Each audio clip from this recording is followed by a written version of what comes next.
Welcome to The Weekly Trend, a podcast for navigating the markets through the lens of technical analysis.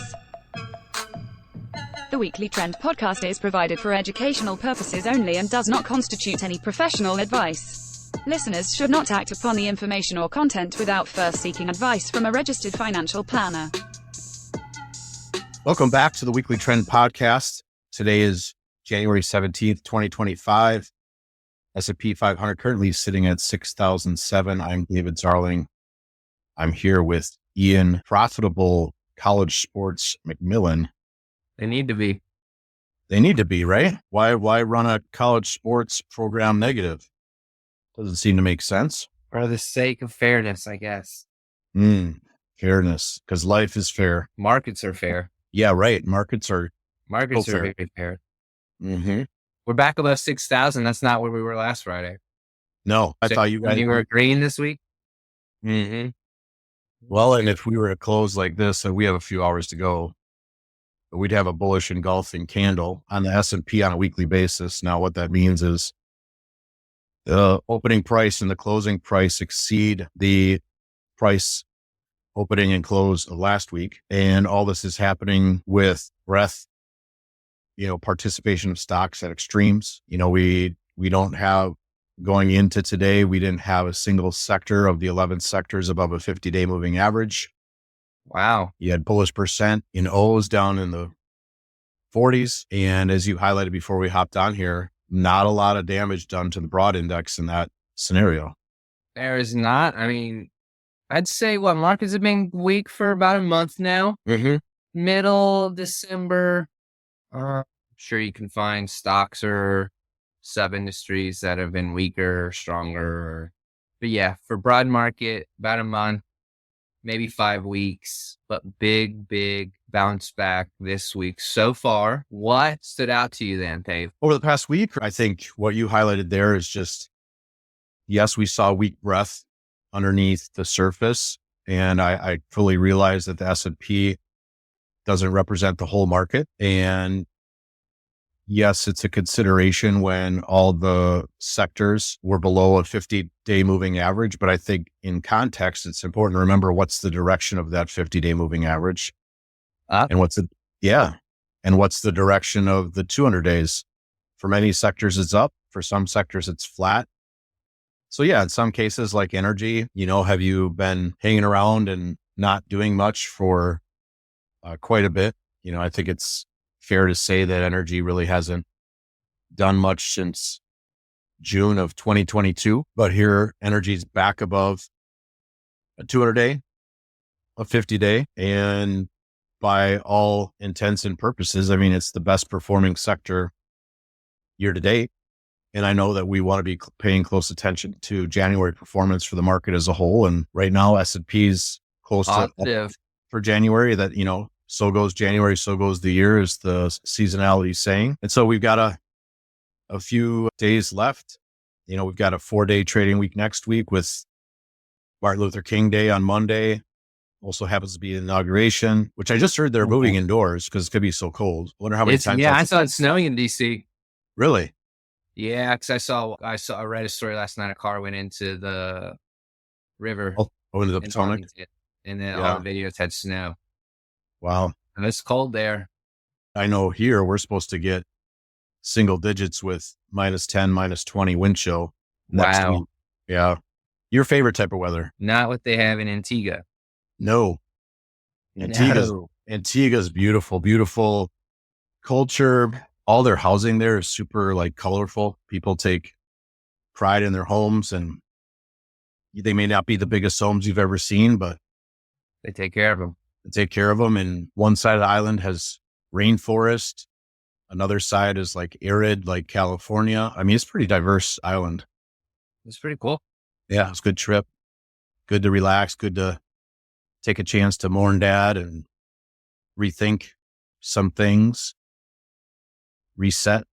So I appreciate you guys covering for you, and Kevin did a good job last week, kind of highlighting where some important levels were for the market. And so far we responded to those, I would say. Yeah, we got a little, we talked about last Friday, we were below that 58.50 barely. So that was kind of your first chink in the armor. But Monday, we gapped down. Most things closed quite a bit higher, back above there. So far, just another blip on the radar. Well, and a pretty strong uptrend. Yeah, it's a strong uptrend, broadly speaking, and even sector speaking, just because you do have rising 50 days and 200-day moving averages.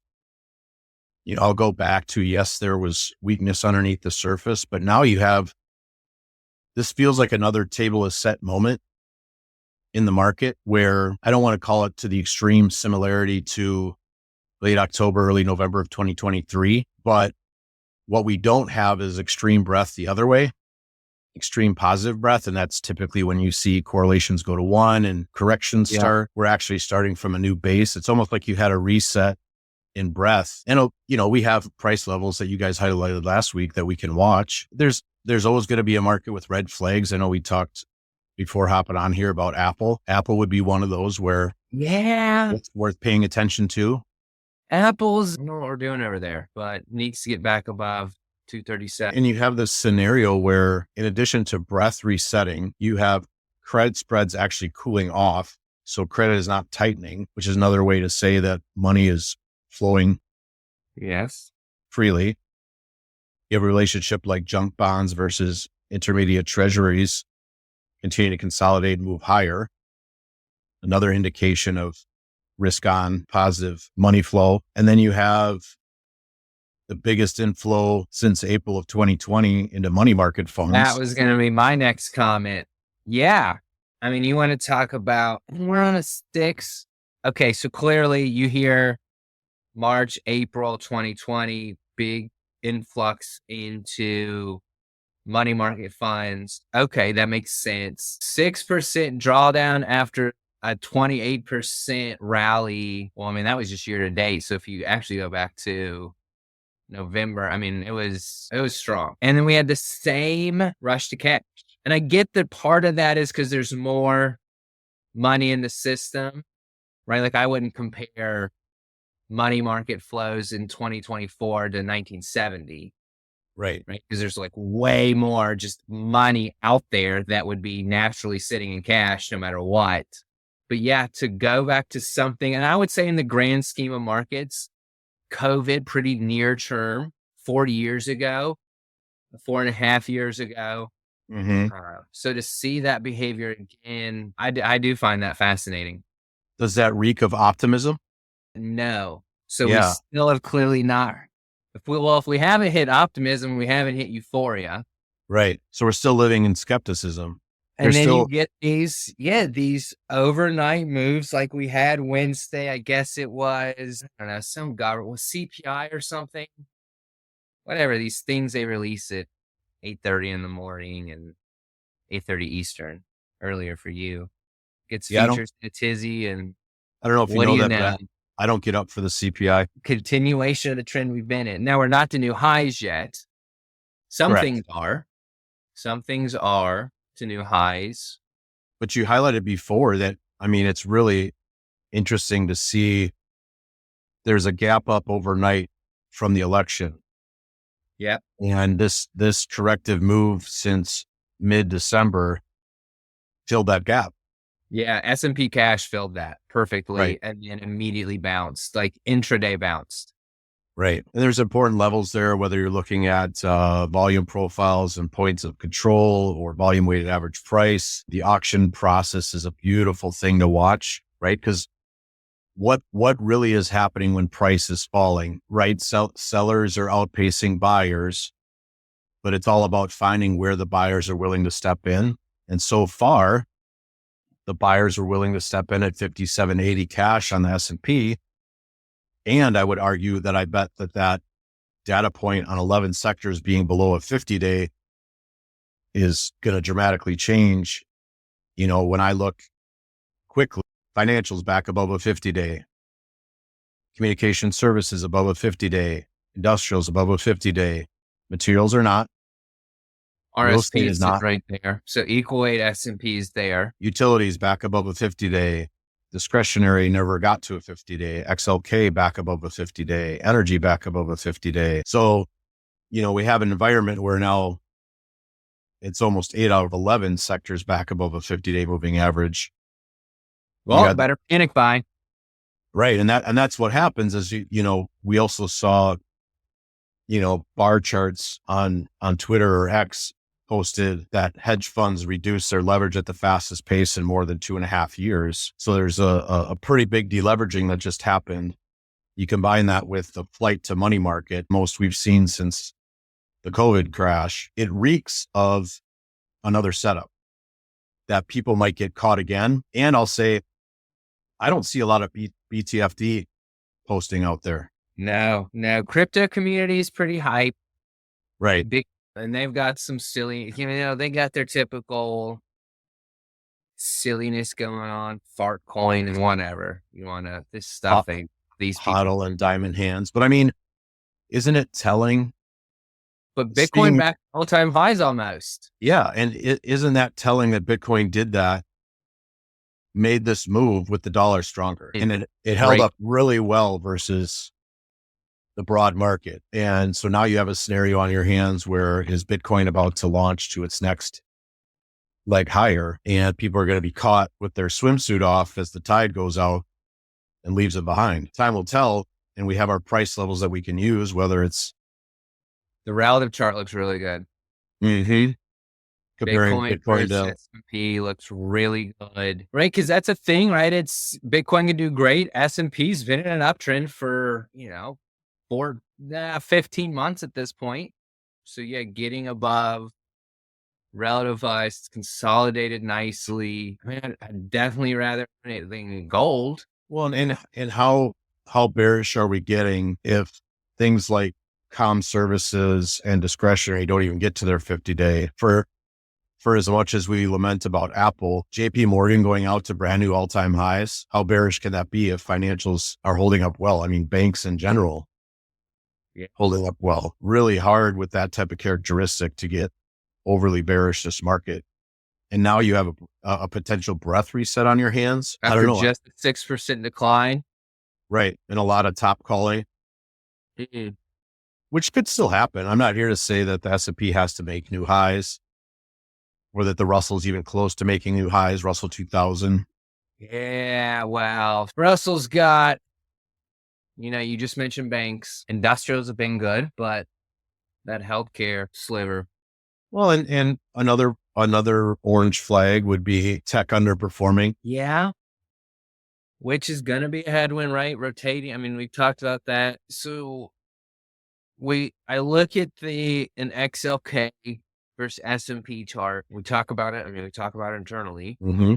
It's not, we haven't, now we do own some semiconductors. Right. Don't own any broad tech. So that means that I'm clearly ready to go value over growth. Well, and that's what was going to be my next question to you is like, you look at something like pure growth versus pure value, like an RPG versus RPV, or even a S&P growth versus S&P value. So SPY-G versus SPY-V. Still growth, very strong. So what's going on there? If tech is underperforming, and I mean, most tech is considered growth. Yes, it is. So what's the deal? How can that be? Small cap tech is terrible. I mean, small cap tech versus IWM, PSCT versus IWM. It's not a good year and a half into underperformance. Well, and I think what's interesting is the things that are contributing the most to RPG outperforming are things like VST, a utility. No, VST. You got some aerospace, you got some airlines. It surprises me to see United Airlines as a growth company. You got Delta, you got Arista Networks, Uber, yeah. Some cruise lines. So it's not your typical, yes, tech is growth, but it's the other growth stocks that are not tech that are carrying the water. Airlines have been hot. Mm-hmm. Cruise lines have been hot. The travel, I think Kevin has discretionary workbook, right? Yes. And he had that yesterday. Mm-hmm. So yeah, your retail, it's just been a pretty 2024 retail. There's the apparel stuff Yeah, cruise ETF, UZ. It's a strong, absolute. I mean, we had a breakout in late October. Election just helped. Also, an area that never filled its election gap, which I think sets it apart. Oh, yeah, stronger. You're just saying strength during that time frame. And what was that again? Oh, cruise lines. Yeah. So one of those areas that had been strong over the last month, 4 or 5 weeks. Dave talked about a lot of these areas, including broad indices, going back, filling their November 6th election gaps.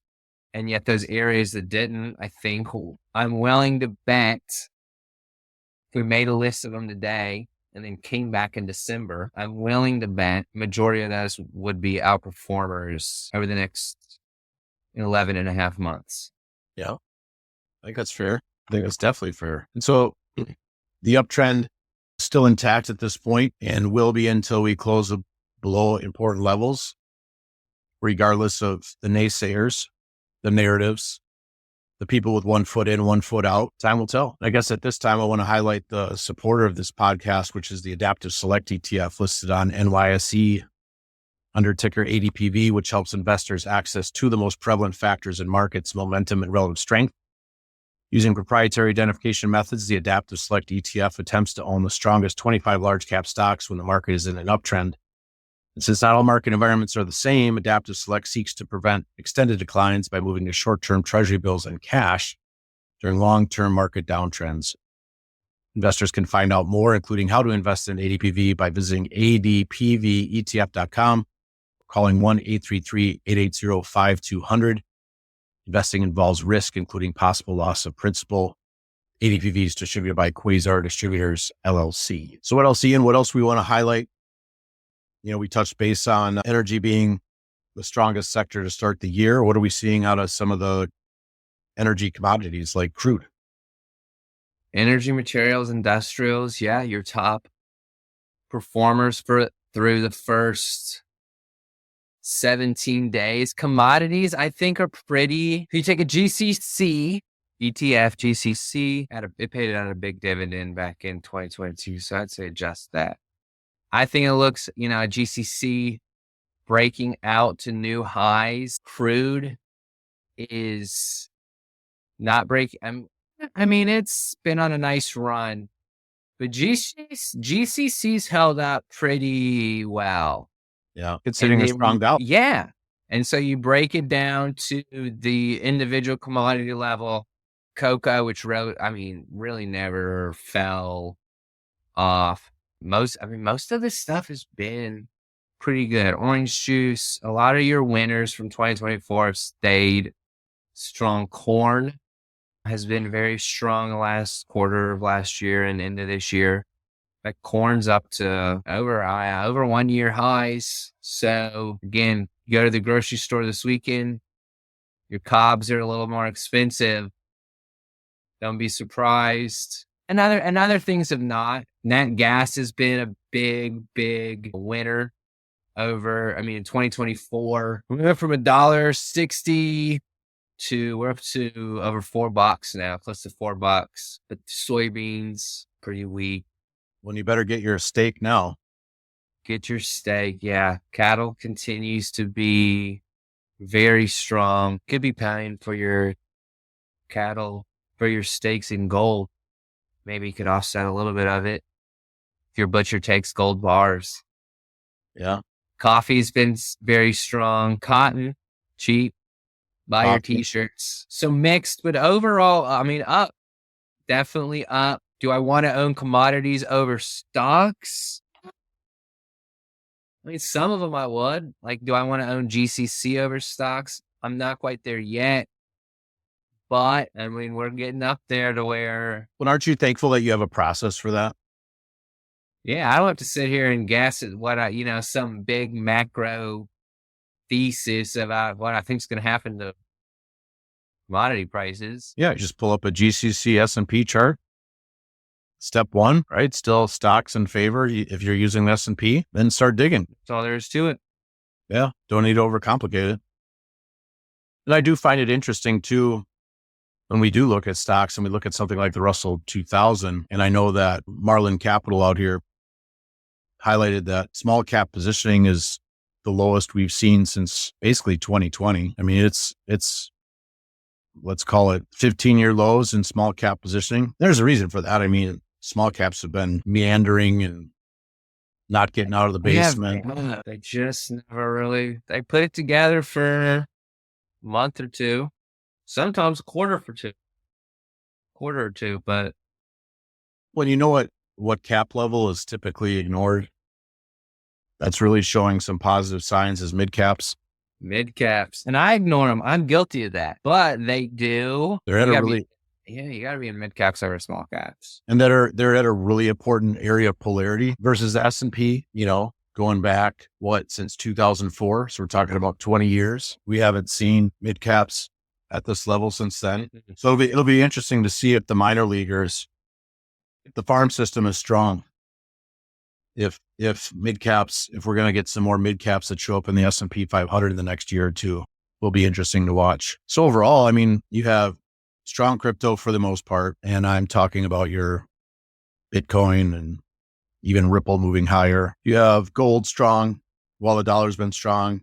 That's notable. And you have all sorts of sectors reclaiming their 50-day after what appears to be a reset in breadth. Again, you're not going to check all the boxes, right? We mentioned the red flag of these other areas have to carry if Apple's going to struggle. That's why we use charts. Anything else you want to highlight for our listeners? No, early in the year, I think we'll have a lot more confirming information in 2 weeks, the end of the month. Like you said, so goes January. Typically goes the year. Not saying it happens in a straight line, but the winners from January typically come December end up being pretty near the high of the list as far as performers. And that could be to the downside too. Not done until you get to new highs on the indices, and those can always fail too. At some point there will be an all-time high that fails and leads us into a bear market. Very, very little evidence, as we saw in most drawdowns in 2024, very little evidence that, quote unquote, this one is going to be it. So, right. So the trends continue to trend. Hard to complain with that. Obviously, we're aware of things to look for. As always, you're never going to check all the boxes, but definitely notable that across many different measurements that we filled the election gap. And price responded hard there and moved higher. And as Ian said, if we get a positive January, that typically, it's not a prediction that 2025 is positive, but it makes sense, right? If you score first in a game, or if you win the first quarter of a football game, many times you end up winning the game. The odds are in your favor. So appreciate it, Ian, for being on here with me again. As always, a great job. And I look forward to what 2025 brings. I know we have some big plans here at Client First and Adaptive. And so I'm excited for this year, and we appreciate everybody listening. Hope you guys enjoyed this episode. And if you did, please share with your friends, give us a high ranking on your favorite podcast platform of choice. And we will see you next week. Have a great weekend, everyone.